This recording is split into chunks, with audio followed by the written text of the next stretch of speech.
Bismillahirrahmanirrahim. Assalamualaikum warahmatullahi wabarakatuh. Alhamdulillahirabbil alamin. Perkenalkan nama saya Alvin Reski Kurniawan. Hari ini saya akan menjelaskan mengenai wudhu dan khuf. Untuk tugas praktek kelas mata kuliah praktek ibadah dan qiraat. Pertama saya akan menjelaskan mengenai 3 perkara yang mewajibkan seorang untuk berwudhu. 3 perkara tersebut yaitu ada sholat, tawaf di Baitullah, menyentuh Al-Quran. Yang pertama, sholat. Wudhu diwajibkan bagi orang yang ingin mengerjakan sholat fardu maupun sholat sunnah, termasuk sholat jenazah. Hal ini berdasarkan pada firman Allah Subhanahu wa Ta'ala di surat Al-Maidah ayat ke-6, yang artinya, hai orang-orang yang beriman, apabila kamu hendak mengerjakan sholat, maka basuhlah mukamu dan tanganmu sampai dengan siku, dan sapulah kepalamu, dan basuh kakimu sampai dengan kedua mata kaki. Itu berarti ayatnya belum selesai. Ayat tersebut masih berlanjut. Dan juga dan itu artinya apabila kamu hendak mengerjakan sholat sedangkan kamu dalam keadaan berhadas, maka mandilah terlebih dahulu sebelum mengerjakannya. Ada juga hadis Rasulullah Shallallahu Alaihi Wasallam bersabda, yang artinya Allah tidak menerima sholat tanpa bersuci dan tidak menerima sedekah dari hasil harta pencurian. Hadis riwayat Muslim, Tirmidzi, Nasai, Ibnu Majah, dan Abu Daud. Jadi apabila ingin sholat wajib berwudu, baik sholat fardu maupun sunnah. Selanjutnya ada tawaf di Baitullah. Tawaf di Baitullah ini wajib. Hal ini berdasarkan pada hadis dari Ibnu Abbas radhiyallahu anhu. Dia berkata, Rasulullah Shallallahu Alaihi Wasallam bersabda,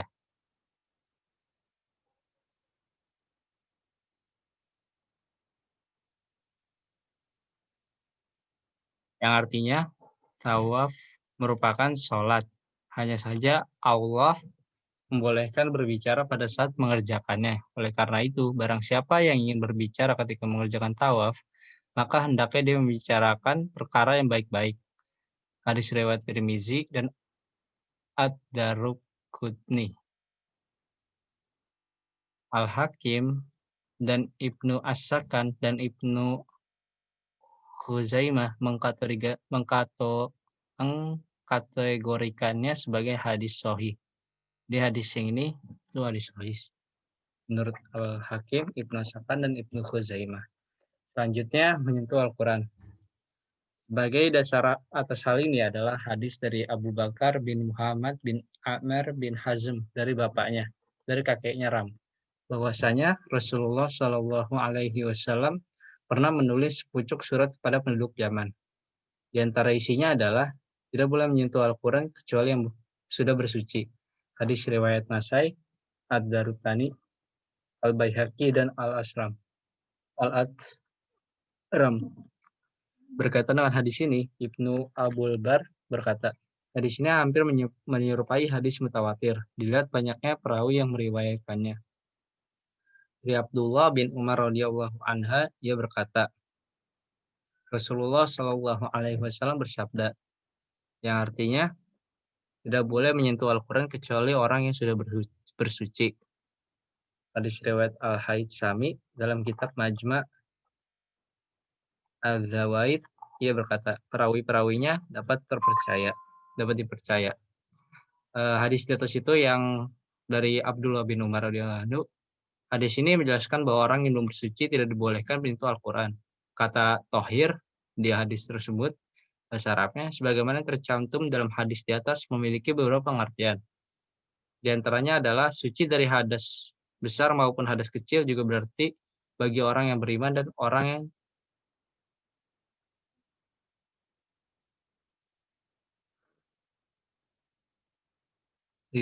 tidak terdapat najis pada tubuhnya. Untuk menentukan makna yang tepat pada kata tohir dapat dilihat dari redaksi suatu kalimat. Jadi hadis di atas tidak secara mutlak melarang orang yang berhadas kecil untuk menyentuh Al-Qur'an. Jadi,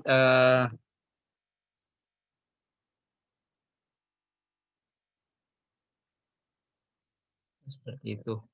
Jadi makna tohir itu, dapat, eee, makna tohir di atas itu maknanya untuk menentukan makna tersebut dapat dilihat dari redaksi suatu kalimat. Nah, jadi hadis di atas itu jadi hadis yang tadi itu, yang tidak boleh menyentuh Al-Qur'an kecuali orang bersuci itu, tidak secara mutlak melarang orang yang berhadas kecil untuk menyentuh Al-Qur'an. Nah, sementara firman Allah Subhanahu wa taala yang berbunyi pada surat Al-Waqiah ayat 79 yang artinya tidak menyentuhnya kecuali hamba-hamba yang disucikan. Nah, secara umum kata ganti orang ketiga yaitu hu pada ayat di atas kembali pada kitab yang disembunyikan, yaitu Lauhul Mahfuz. Sebab makna inilah yang paling mendekati kebenaran. Sementara maksud dari kalimat mereka yang disucikan adalah para malaikat. Sebagaimana firman Allah Subhanahu wa taala pada surat Abasa ayat ke-13 sampai ke-16 yang artinya di dalam kitab-kitab yang dimuliakan yang ditinggalkan lagi disucikan di tangan para penulis malaikat yang mulia lagi berbakti. Ibnu Abbas Asy-Sya'bi Ad-Daka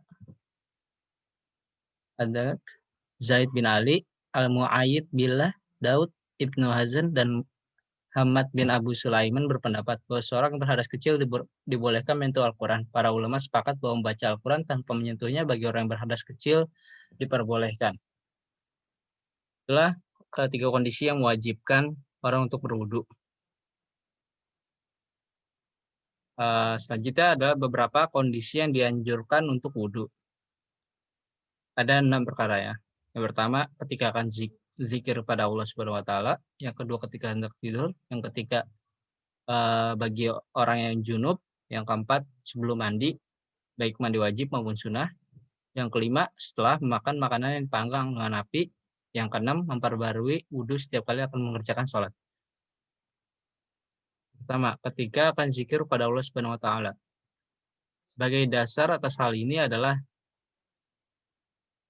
hadis dari Al-Muhajir bin Qunfuts radhiyallahu anhu bahwasanya ia memberi salam kepada Rasulullah Shallallahu alaihi wasallam yang ketika itu sedang wudu, tapi beliau tidak menjawab salamnya sampai beliau menyelesaikan wudunya. Setelah itu beliau menjawab salamnya seraya berkata, "Sebenarnya tidak ada halangan bagiku untuk membalas salammu, tapi aku tidak ingin menyebut nama Allah kecuali dalam keadaan bersuci." Qatadah berkata, berlandaskan pada riwayat ini, Al-Hasan enggan membaca Al-Quran atau zikir pada Allah sampai ia bersuci. Hadis riwayat Ahmad, Abu Daud, Nasai, dan Ibnu Majah. Itu ada dari Abu Juhaim bin Al-Harith radhiyallahu anhu berkata, Rasulullah Shallallahu alaihi wasallam datang dari arah Telaga Jamal, sebuah tempat yang terletak di Madinah. Dan beliau bertemu dengan seorang laki-laki yang memberi salam padanya. Tapi beliau tidak menjawab hingga pergi ke sebuah dinding, mengusap mukanya dan kedua tangannya. Setelah itu ia menjawab salamnya. Hadis riwayat Ahmad, Bukhari, Muslim, Abu Daud, dan Nasai.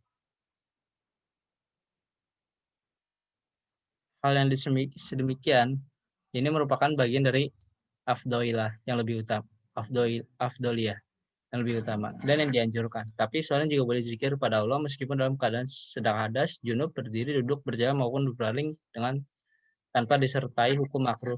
Sebagai dasar atas hal ini adalah hadis dari Aisyah radhiyallahu anha. Ia berkata, Rasulullah Shallallahu alaihi wasallam senantiasa berzikir pada Allah pada setiap saat. Hadis riwayat Bukhari, Muslim, Abu Daud, Tirmidzi, dan Ibnu Majah, kecuali Nasai. Hadis ini disebut oleh Bukhari tanpa disertai sanad sebagai catatan. Ada lagi selanjutnya hadis yang diperoleh dari Ali radhiyallahu anhu berkata, setiap kali Rasulullah Shallallahu alaihi wasallam keluar dari jamban, beliau selalu membacakan ayat Al-Qur'an kepada kami dan memakan daging terbaik yang kami miliki. Tidak ada satupun yang menghalanginya dari membaca Al-Qur'an kecuali dalam keadaan junub. Di riwayat Bukhari, Muslim, Abu Daud, Tirmizi, dan Nasai. Catatan, Tirmidzi, dan Ibnu As-Sakan menyatakan bahwa hadis ini sahih. Selanjutnya, yang kedua, ketika akan hendak tidur. Nah, sebagai dasar atas hal ini adalah hadis dari Al-Bara bin Azib radhiyallahu anhu, ia berkata, Rasulullah Shallallahu alaihi wasallam bersabda, yang artinya, jika kamu hendak tidur, hendaknya kamu berwudu sebagaimana kamu berwudu ketika hendak mengerjakan sholat. Kemudian berbalinglah ke arah sebelah kanan dan bacalah doa berikut.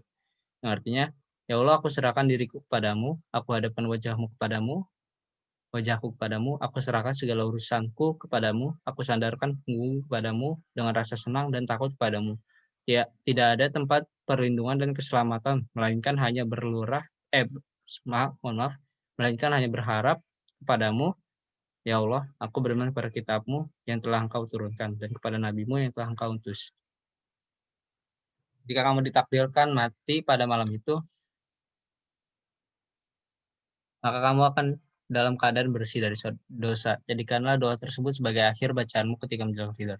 Al-Bara berkata, lalu saya mengulang-ulang bacaan doa itu di hadapan Rasulullah Shallallahu alaihi wasallam setelah sampai pada kalimat, ya Allah, aku beriman pada kitabmu yang telah engkau turunkan. Aku melanjutkan dengan baca dan Rasulmu dan Rasulmu. Rasulullah Shallallahu Alaihi Wasallam segera menegur dan bersabda, bukan begitu, tapi ucapkan, dan kepada nabimu yang telah engkau utus. Di riwayat Ahmad, Bukhari, dan Tirmidzi. Orang yang sedang junub lebih diutamakan berwudu sebelum tidur. Dalilnya hadis dari Ibnu Umar radhiyallahu anhu yang berkata, wahai Rasulullah, dapatkah salah seorang kami tidur dalam keadaan berjunub? Beliau menjawab, dapat jika dia sudah berwudu. Selanjutnya dari Aisyah radhiyallahu anha berkata, jika Rasulullah Shallallahu alaihi wasallam hendak tidur, sedangkan beliau dalam keadaan junub, maka beliau membasuh kemaluannya dan wudhu sebagaimana wudhu ketika hendak mengerjakan sholat. Hadis riwayat Bukhari, Muslim, Nasai, Tirmidzi, Abu Daud, dan Ibnu Majah. Selanjutnya, bagi orang yang junub, wudhu juga disunahkan bagi orang yang sedang junub ketika hendak makan, minum, dan ketika akan melanjutkan untuk berhubungan badan. Sebagai dasar atas hal ini adalah hadis dari Aisyah radhiyallahu anha, ia berkata, apabila Rasulullah Shallallahu alaihi wasallam sedang junub dan beliau ingin makan atau tidur, beliau berwudu terlebih dahulu.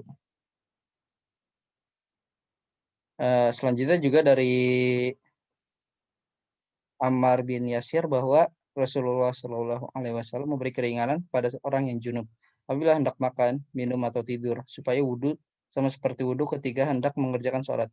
Dari riwayat Ahmad, Tirmidzi, ia menyatakan hadis ini sahih.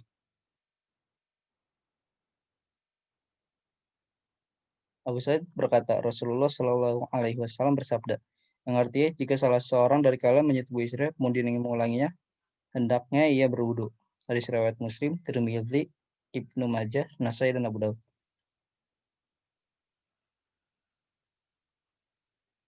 Selanjutnya, sebelum mandi. Atas dasar hal ini adalah hadis dari Aisyah radhiyallahu anha, ia berkata, jika Rasulullah Shallallahu alaihi wasallam ingin mandi karena junub, beliau terlebih dahulu membasuh kedua tangannya, kemudian menuangkan air dengan tangan kanan ke tangan kirinya dan mencuci kemaluannya. Kemudian beliau wudhu sebagaimana wudhu ketika mengerjakan sholat. Di riwayat Muslim, Tirmidzi, Ibnu Majah, Nasai, dan Abu Daud. Selanjutnya, setelah makan makanan yang dipanggang dengan api. Atas dasar hal ini adalah hadis dari Ibrahim bin Abdullah bin Khalid. Ia berkata, saya bertemu Abu Hurairah. Ketika itu ia sedang berwudu. Lalu ia bertanya, apakah kamu tahu kenapa saya wudu? Saya melakukannya karena saya makan keju. Karena saya pernah mendengar Rasulullah Shallallahu alaihi wasallam bersabda, wudulah kalian setelah memakan makanan dipandang dengan api. Hadis riwayat Ahmad, Muslim, Abu Daud, Nasai, Ibnu Majah, dan Bukhari. Ada Aisyah radhiyallahu anha, ia berkata, Rasulullah Shallallahu alaihi wasallam bersabda, berwudulah kalian setelah memakan makanan dipandang dengan api. Hadis riwayat Ahmad, Muslim, Nasai, dan Ibnu Majah. Perintah Rasulullah Shallallahu alaihi wasallam yang tercantum dalam hadis tersebut mengandung makna sunnah. Sebagai landasannya adalah hadis Amr bin Umayyah Ad-Damri, ia berkata, saya pernah melihat Rasulullah Shallallahu Alaihi Wasallam memotong bau kambing dan kemudian memakannya. Ketika itu seru untuk sholat tiba. Beliau langsung bangkit dan meletakkan pisau. Beliau langsung mengerjakan sholat tanpa wudhu terlebih dahulu. Jadi ini berarti sunnah. Selanjutnya memperbaiki wudhu setiap kali akan mengerjakan sholat. Nah, jadi misalnya habis sholat zuhur, pengen sholat asar gitu. Nah, itu wudhu lagi, walaupun wudhunya udah ada.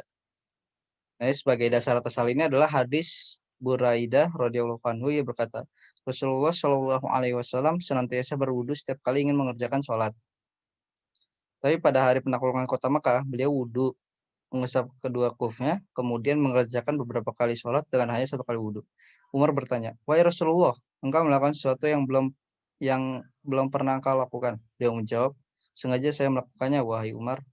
Hadis riwayat Ahmad, Muslim, dan yang lain. Amr bin Amir al-Ansari juga berkata, Anas bin Malik berkata, Rasulullah Shallallahu Alaihi Wasallam selalu wudhu setiap kali ingin mengerjakan sholat. Saya bertanya kepadanya, kamu sendiri bagaimana? Anas menjawab, biasanya kami mengerjakan beberapa kali sholat dengan hanya satu kali wudhu saja selama kami tidak berhadas. Hadis riwayat Bukhari dan Ahmad.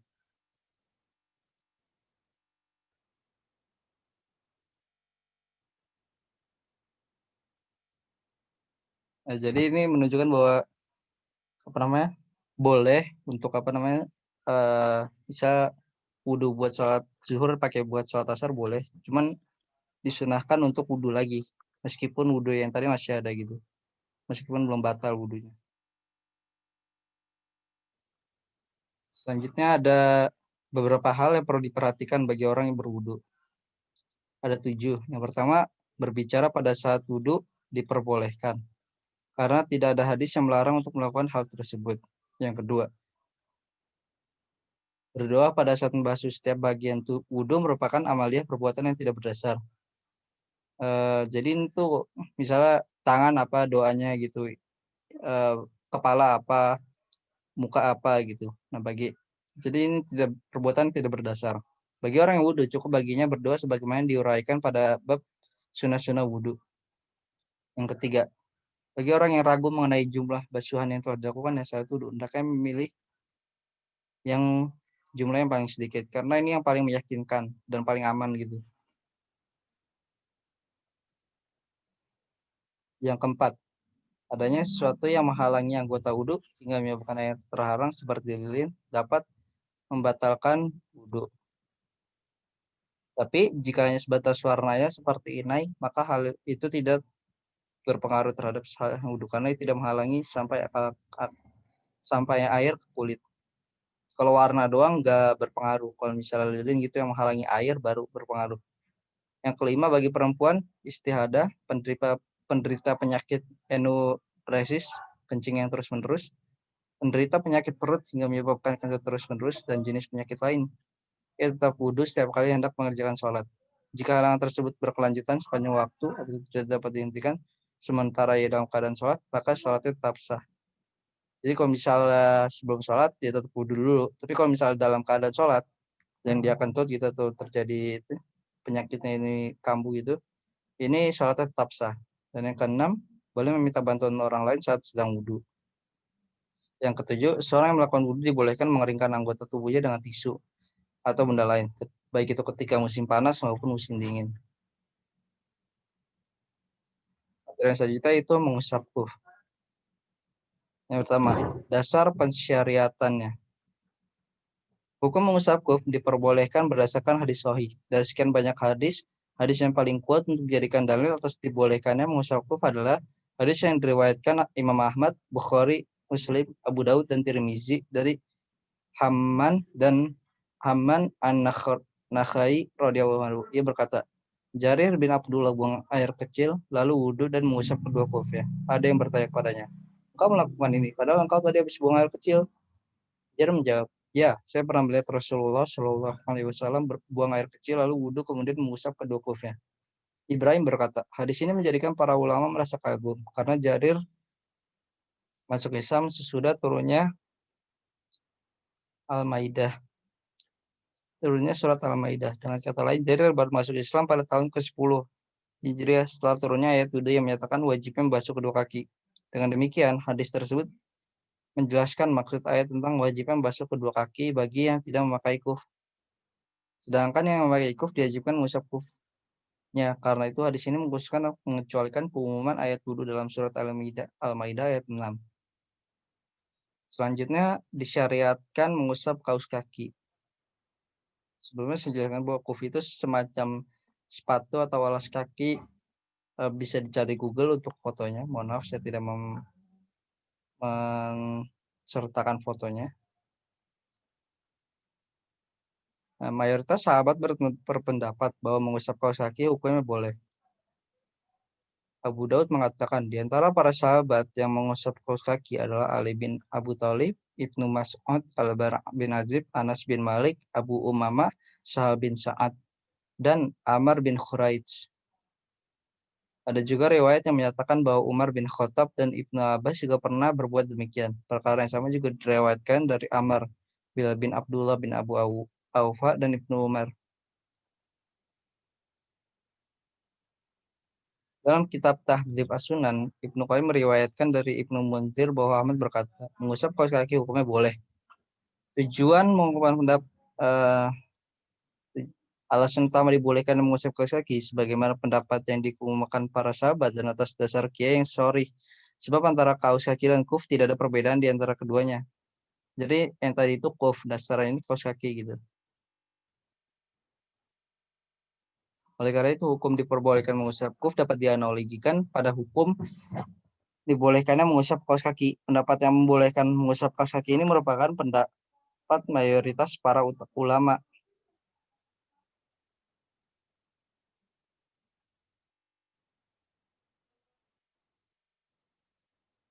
Bahkan Abu Hanifah pada mulanya tidak membolehkan mengusap kaus kaki yang tebal, tetapi kemudian dia membolehkannya, yaitu menjelang 3 atau 7 hari sebelum wafatnya. Pada saat itu, Abu Hanifah mengusap kedua kaus kaki tebal yang dipakai saat sakit. Abu Hanifah berkata kepada orang-orang yang menjenguknya, saya sekarang melakukan hal yang telah saya larang pada masa lalu. Jadi sebelumnya eh, melarang, cuman eh, tidak membolehkannya. Abu Hanifah awal tidak membolehkannya, tapi kemudian dia membolehkannya seperti itu. Sebagaimana dibolehkan mengusap kaus kaki, dibolehkan juga mengusap segala yang menutupi kedua kaki seperti kain perban dan lainnya. Dengan kata lain, dibolehkan mengusap apa saja yang dibalutkan pada kaki, baik disebabkan karena kedinginan, takut lecet pada kaki, adanya luka, dan sebab lain. Dan juga syarat-syarat mengusap kuf dan sejenisnya. Dibolehkan mengusap kuf dan sejenisnya yang sejenisnya dengan syarat pada saat yang memakai berada dalam keadaan suci. Jadi misalnya kita memakai mengusap kuf, tapi itu pada saat kita pakai kuf itu dalam keadaan suci seperti itu. Hal ini berdasarkan pada hadis Al-Mughirah bin Syu'bah.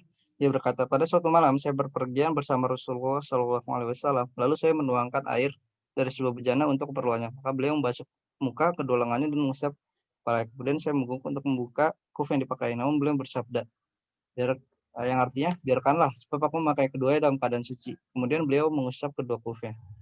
Dari riwayat Ahmad, Bukhari, dan Muslim. Jadi ini menunjukkan bahwa jika ingin syaratnya kalau misalkan mengusap kuf itu kita harus memakai dalam keadaan suci. Itu syaratnya.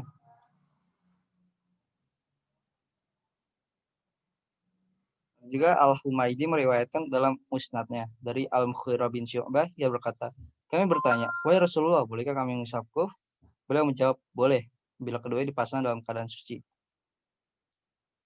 Sebagian ulama fikih mensyaratkan bahwa kuf harus menutupi bagian kaki yang diwajibkan dibasuh ketika berduduk, dapat dipakai tanpa tali pengikat, dan dapat digunakan untuk melanjutkan perjalanan. Tapi Syekhul Islam Ibnu Taimiyah mengatakan bahwa syarat tersebut lemah, sebagaimana yang telah ditegaskan dalam kitab Al-Fatawa.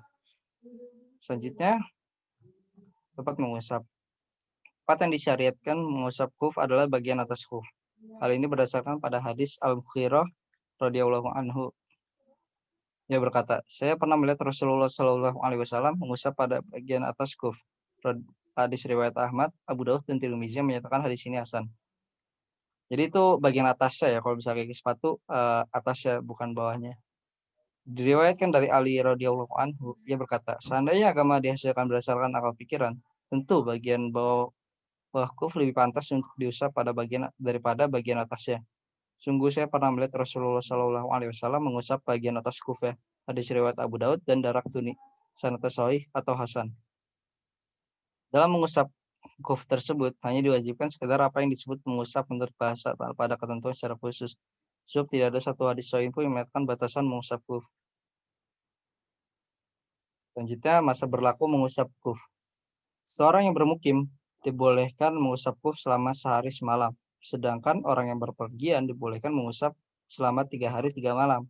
Safwan bin Asal radhiyallahu anhu berkata, Rasulullah Shallallahu Alaihi Wasallam memerintahkan kami supaya mengusap kuf apabila ia dipasang dalam keadaan suci selama 3 hari ketika dalam perjalanan dan sehari semalam ketika bermukim. Namun kami disyaratkan memakainya dalam keadaan suci dan tidak dibenarkan menanggalkannya kecuali jika junub. Hadis riwayat Ahmad, Ibnu Khuzaimah, Tirmizi dan Nasai. Imam Tirmizi dan Nasai turut mengkategorikannya sebagai hadis sahih.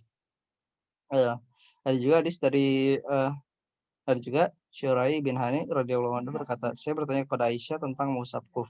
Namun ia menjawab, tanyakanlah kepada Ali, sebab ia mengetahui masalah ini daripada aku. Ia juga sering berpergian bersama Rasulullah Shallallahu Alaihi Wasallam. Saya pun mendatangi Ali dan bertanya kepadanya mengenai perkara tersebut. Ali berkata, Rasulullah Shallallahu Alaihi Wasallam bersabda, musaf yang artinya musafir, orang yang dalam perjalanan boleh mengusap kuf selama 3 hari 3 malam. Sedangkan orang yang mukim dibolehkan mengusap selama sehari semalam. Hadis riwayat Ahmad, Muslim, Tirmizi, Nasai dan Ibnu Majah. Lanjutkan cara mengusapnya. Seorang yang sudah berwudu lalu memakai kuf atau kaos kaki, bolehkan mengusap kuf atau kaos kaki setiap kali hendak wudu sebagai pengganti basuh kedua kaki.